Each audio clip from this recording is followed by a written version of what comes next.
نحمدہ و نصلی علی رسولہ الکریم اما بعد۔ ہیپی لائف چینل کے معزز سامعین و ناظرین اور امت محمدیہ کی مقدس ماؤں بہنوں بیٹیوں، السلام علیکم ورحمۃ اللہ وبرکاتہ۔ امید کرتا ہوں کہ آپ جہاں پر بھی ہوں گے اللہ کے فضل و کرم سے خیریت سے ہوں گے، اور دعا گو ہوں کہ اللہ تبارک و تعالی آپ کو ہمیشہ صحت و سلامتی کے ساتھ پیار و محبت والی، خوشی والی، اتفاق و اتحاد والی اور پاکیزہ لائف اور زندگی عطا فرما کر زندگی بھر اللہ رب العزت آپ کو کسی کا محتاج نہ فرمائے۔ پیارے سامعین و ناظرین، بہت سارے دوستوں نے سوال بھیجا تھا کہ انسان اگر اپنی جائیداد، مال و متاع اپنی زندگی میں ہی اپنی اولادوں میں تقسیم کرنا چاہے تو وہ کیسے تقسیم کرے گا۔ یاد رکھیں، کسی بھی شخص کا مال و متاع، جائیداد اس کی زندگی میں تقسیم نہیں کی جاتی۔ جو تقسیم ہوتی ہے میراث، جائیداد، ترکہ، ایک شخص کے مرنے کے بعد اس کی جائیداد، مال و متاع تقسیم کیا جاتا ہے، اس کا ترکہ اس کے وارثین جتنے بھی ورثاء ہوتے ہیں اس میں بانٹا جاتا ہے۔ اور ایسے ہی بھی یاد رکھیں کہ جب تک والد زندہ ہے اس کے پاس جو بھی مال متاع ہے، دولت ہے، جائیداد ہے، اس میں کسی بھی بیٹے کا، بیٹی کا، کسی بھی بیوی کا کوئی بھی حق نہیں۔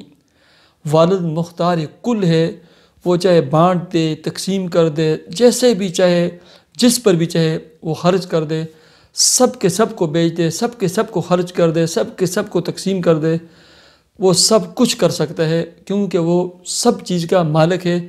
قرآن میں، حدیث میں، شریعت میں کسی ایک جگہ پر بھی کسی بھی بیٹی کا، کسی بھی بیٹے کا، کسی بھی بیوی کا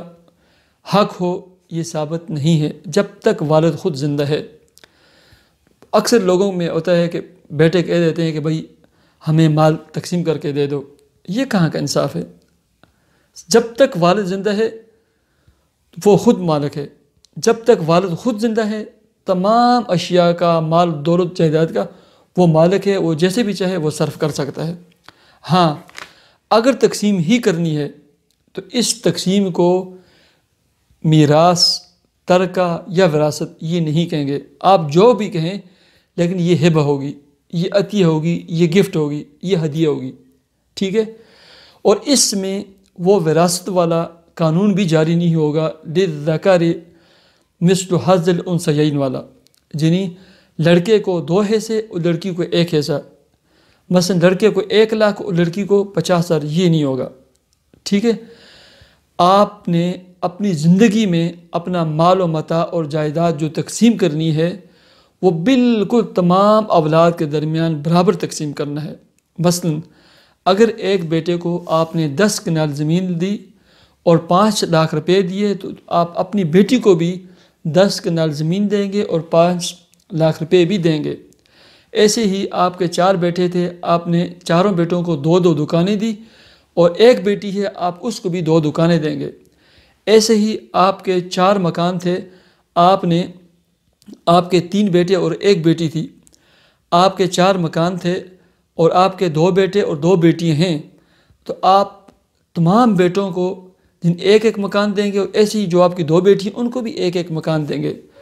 الغرض زندگی میں آپ نے اپنا مال و متاع، جائیداد، بینک بیلنس اگر تقسیم کرنا ہے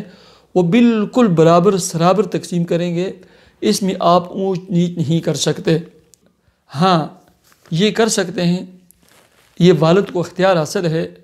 کہ وہ ایک بیٹی کو یا ایک بیٹے کو تھوڑا زیادہ دے سکتے ہیں، مثلا اس وجہ سے کہ وہ کثیر العیال ہے، اس کی اولاد بہت زیادہ ہے، اس کی اولاد زیادہ ہونے کی وجہ سے چاہے وہ بیٹی ہے، بیٹی کو تھوڑا زیادہ دے سکتا ہے، چاہے وہ بیٹا ہے اس کو بھی تھوڑا زیادہ دے سکتے ہیں۔ مثلا سب بیٹوں کو اس نے 1 لاکھ روپیہ دیا، اور ایک بیٹے کو یا ایک بیٹی کو اس نے 2 لاکھ روپیہ دے دیے، اس وجہ سے کہ اس کی اولاد زیادہ ہے۔ اس بیس پر نہیں دے سکتا کہ یہ بیٹا ہے اس کو ڈبل دیں گے، یہ بیٹی ہے اس کو اس سے کم دیں گے، نہیں، صرف اس وجہ سے دے سکتے ہیں کہ یہ کثیر الاولاد ہے، اس کی ضروریات زیادہ ہیں، ٹھیک ہے؟ ایسے ہی ایک بیٹا ہے، اس نے اپنے والد کی بہت زیادہ خدمت کی ہے، والدین اس بیٹے کے ساتھ رہتے ہیں، اپنے والدین کی جتنے بھی دوائیاں ہیں، میڈیکل کا جو بھی خرچہ ہے، جو بھی اخراجات ہیں وہ اس بیٹے کے ذمہ ہیں، اور والد اپنی زندگی میں جب مال و متاع اور اسباب تقسیم کر رہا ہے، لہٰذا والد کے پاس جتنا مال و متاع دولت ہے، جائیداد ہے، اس میں سے سب کو برابر تقسیم کر دے، اور اس بیٹے کو اگر وہ زیادہ دینا چاہتا ہے تو یہ زیادہ دے سکتا ہے۔ کیوں؟ والد کو بھی پتہ ہے، سب لوگوں کو پتہ ہے کہ یہ والدین اسی بیٹے کے پاس ہوتے ہیں، ٹھیک ہے۔ ایسے ہی ایک بیٹا عالم دین ہے یا دین کا علم سیکھ رہا ہے، وہ مال و دولت اور پیسے نہ کما سکتا ہے، نہ خرچ کر سکتا ہے۔ باقی اس کی جتنی بھی اولاد ہیں وہ کاروبار کرتے ہیں، وہ کاروباری لین دین میں مصروف ہیں، ان کے پاس بہت مال و دولت ہے۔ اب والد کیا کرتا ہے؟ وہ اپنی تمام جائیداد کو تقسیم کرنا چاہتا ہے، لیکن اپنے اس بیٹے کو اس وجہ سے زیادہ دیتا ہے کہ یہ غریب ہے، یہ دین سیکھ رہا ہے، یہ عالم ہے، یہ مسجد کے امام ہے، یہ دین کی خدمت کرتا ہے، میں اس کو ذرا زیادہ دیتا ہوں۔ یہ اس اپنے بیٹے کو دین کی خاطر، دین کا علم سیکھنے کی خاطر اور دین کا داعی ہونے کی وجہ سے یہ زیادہ دے سکتا ہے، ٹھیک ہے۔ اس کے علاوہ والد حسد اور بغض کی وجہ سے اگر کسی بیٹے کو بالکل محروم کر دیتا ہے، یہ بالکل غلط بات ہے، یا کسی کو زیادہ دیتا ہے صرف دوسرے بیٹے کے ساتھ بغض کی وجہ سے، کینے کی وجہ سے، اناد کی وجہ سے، یہ بالکل غلط ہے۔ ایسا والدین کو نہیں کرنا چاہیے۔ والدین اپنی زندگی میں جو بھی اپنا مال و متاع، جائیداد، بینک بیلنس تقسیم کریں گے،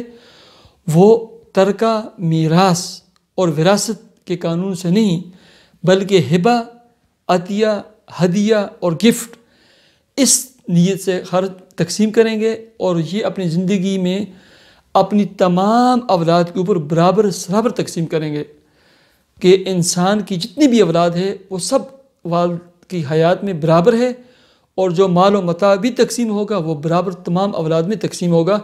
اور جو اولاد کو ملے گا یہ میراث نہیں ملے گی، یہ ہدیہ، گفٹ، عطیہ اور تحفہ ملے گا۔ ہاں، جب انسان مر گیا اب اس میں کوئی اونچ نیچ نہیں ہو سکتی۔ سورہ نساء قرآن مجید میں تمام کے حصے اللہ رب العزت نے مقرر کر دیے ہیں، ان حصوں کے مطابق اب جائیداد تقسیم ہوگی۔ یہ جو تقسیم ہوگی اس کو میراث کہتے ہیں، اس کو ترکہ کہتے ہیں، اس کو وراثت کہتے ہیں، اور جو زندگی میں تقسیم ہوگی اس کو ترکہ، میراث یا وراثت نہیں کرتے، وہ ہدیہ، گفٹ اور تحفہ ہوتا ہے، اور وہ سب کے اوپر برابر تقسیم ہوگا، اور مرنے کے بعد جو تقسیم ہوگی اس میں اونچ نیچ نہیں چلتی۔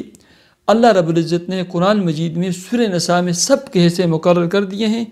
ان حصوں کے مطابق اب وراثت جو ہے نا شریعت کے مطابق اور قرآن کے قانون کے مطابق تقسیم ہوگی۔ امید ہے کہ آپ کو یہ مسئلہ سمجھ آ گیا ہوگا۔ اللہ رب العزت مجھے اور آپ کو عمل کی توفیق عطا فرمائے۔ مجھے اجازت دیجیے، اللہ حافظ۔